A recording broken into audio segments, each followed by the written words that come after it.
Hi guys, my name's Lauren. Welcome to my channel. Today I'm going to be talking about my top 5 palettes, the top 5 palettes that I would recommend to you. These are going to be anything from, staples, great everyday palettes, but then also things that add some value to your collection, that have something different that you might not find in your typical everyday to day eyeshadow palette.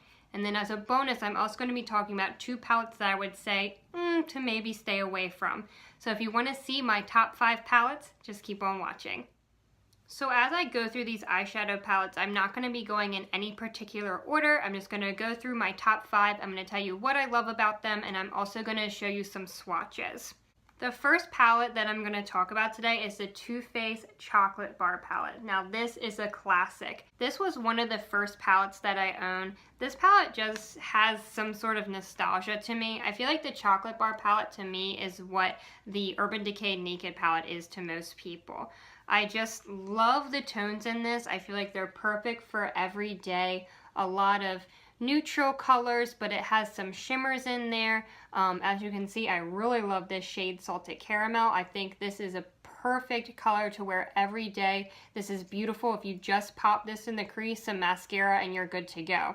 I also love, I don't know why, that I love the scented palette. This smells so much like cocoa powder. It's delicious. It's nothing overwhelming, so if you're sensitive to scents, I don't feel like it'll bother you.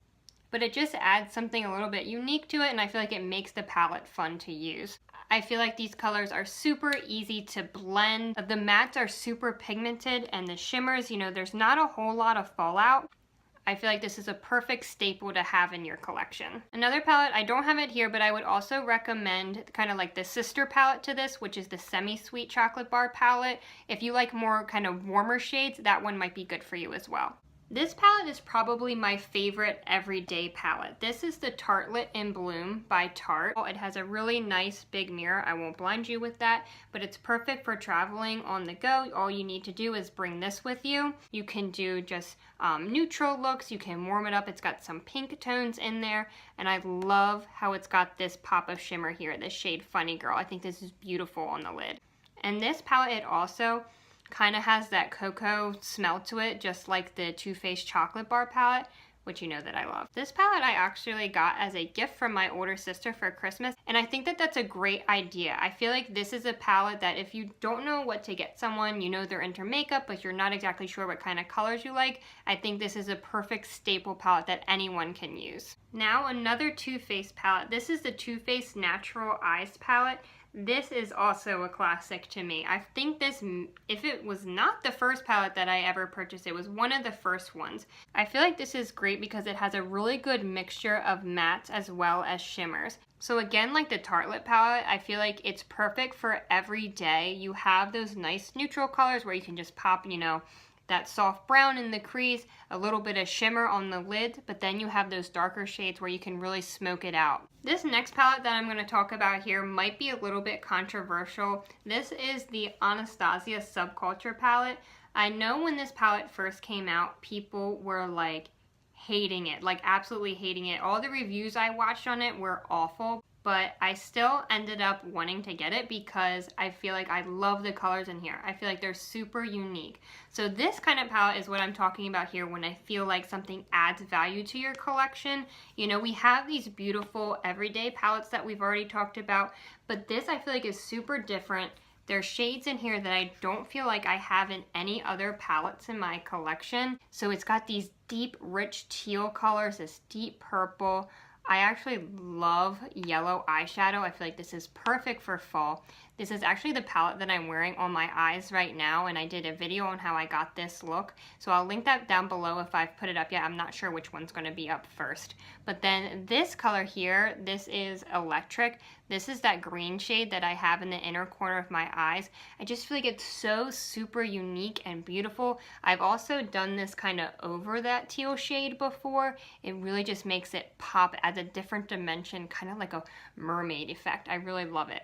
I also like how the Anastasia palettes come with a brush. Typically when a palette comes with a brush, you think, it's not really any good. You probably end up throwing it away. But for the Anastasia palettes, I feel like they're really good quality brushes, so hang on to them. I know a lot of people didn't like this palette because they felt like it was so powdery. It had a lot of kickback when you dipped your brush into it. I do agree with that. I feel like it does have a lot of kickback and it is powdery, but I believe it's just because of the type of shadows that they are. They are pressed pigment shadows, I believe is what they referred to them as. And if you just go in with a light hand, take your time blending it out, I think you'll be able to achieve some really beautiful looks. So I would give this palette a chance, especially if these are some colors that would appeal to you. So now the final palette that I have here is actually a mini palette. This is the Natasha De Nona Mini Sunset palette. This I really, really love. I had really been eyeing the Natasha De Nona, the large sunset palette, but I don't have $129, I believe is how much it costs to drop on an eyeshadow palette. I think it's beautiful, I think it's stunning, and I know it's gotten amazing reviews, but I thought that this was going to be great to test out those shadows, but you know, for not such a high price point. I got a lot of use out of it this past summer.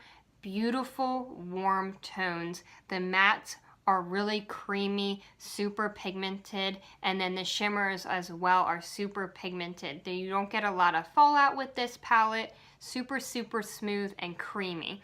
And even though it is just a little mini palette, I feel like it's really all you need. I feel like it's perfect for traveling. Like I said, over the summer, if you're going away on vacation, I think this is a perfect palette to take with you. So those are my top 5 palettes from my personal collection. I highly recommend each and every one of them. I think you'll be super happy with them. Whether you pick one of the more neutral tone palettes that'll be perfect for your everyday, or if you're looking for something different to add to your collection, whether that be the Subculture palette or the Natasha De Nona one. Really beautiful, beautiful colors. So now let's talk about 2 palettes that I maybe would not recommend. This first one here is the Lorac Pro Palette number 3. This one was super disappointing to me because I love the colors in here. I think they're stunning. Sorry, it's super, super dirty. I tried to clean it up. But these shadows, I feel like, I don't even know how to explain them. They were like super hard, really hard to blend. I feel like I had to like dig my brush into them, which I feel like is why this palette got so muddy. But I wanted this palette mainly because of this terracotta shade. I really love the color of it. I think it's really warm and beautiful, but it was so hard to blend out. And then these shimmers down here, they just don't do a whole lot. And this color Medallion I thought was terrible. Look at that. It's just nothing. And it's just like chunky. Yeah, what is that? So no, this is definitely something I would stay away from. I personally haven't tried the Lorac Pro 1 or 2 palettes. I feel like a lot of people like those, but this I was really disappointed in this. This final palette that I want to talk about here is also upsetting to me because I just feel like I got sucked into this super cute packaging. This is the Maybelline Lemonade Craze palette. I mean, look at it. It's adorable. I love these colors. It's got the pops of yellow, which you know I love yellow eyeshadow, and this awesome fuchsia shade. But honestly, it's just no good. The formula is no good. I don't like Maybelline eyeshadow palettes at all. And I should have known better because I've tried those like city mini palettes, but they blend away into nothing. They're not pigmented at all. They blend away. They don't do anything. Like that yellow looks so beautiful and vibrant in the pan, and that's it swatched there on my hand. I feel like you can really work hard with this palette. I do still try to use it once in a while because I did pay the money for it. But if you really, really love the colors and you just want to have it as maybe like a collector's item, which is probably one of the main reasons I feel like I just hang on to it. But if you're looking for, you know, something that you really want to get use out of, use every day, I don't feel like this is the one.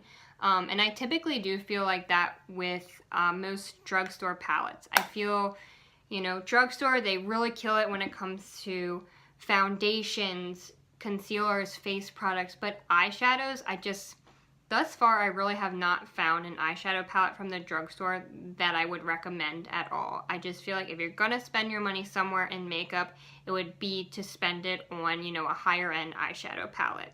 Okay guys, so that was my top 5 eyeshadow palettes along with my bottom 2. I hope you found this video helpful or informative. Maybe it helped you to decide, what's going to be the next palette you're going to add to your collection. Or maybe if you were thinking about picking up these other 2, maybe you would reconsider. So if you like this video, please give me a like, leave me a comment down below what are your favorite eyeshadow palettes and maybe which are some that you would recommend to stay away from. Please subscribe to this channel for more videos like this to come. I really would appreciate your support. So have a great day or night wherever you are, and I'll see you in the next one. Bye guys.